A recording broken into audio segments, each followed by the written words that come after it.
Welcome to the Slop Temple. We pray this video helps. You start by preparing your workspace and power. Charge the case and earbuds to at least half so the device won't die during updates or pairing. Once charged, place them on a clean surface and remove the current silicone tips by holding the plastic stem and pulling straight off. This prevents tearing.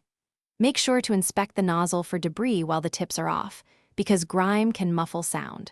Replace with the correct size tip only after cleaning.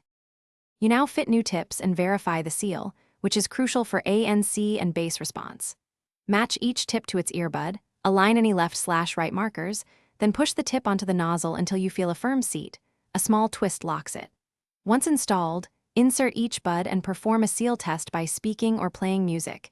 If you hear leakage or lack of bass, swap to a larger or smaller tip. Proper fit improves comfort and sound isolation. You finish by powering and pairing, then confirming functionality. Place earbuds in the case and close it. Reopening typically puts them into pairing mode. Connect via the Bose Music app, check for firmware updates and run quick tests. Play audio, toggle ANC, and do a microphone call test because software affects performance. If something still misbehaves, perform the factory reset described in the manual. This clears pairing profiles and often resolves stubborn issues. Thanks for watching. Consider subscribing if we helped you.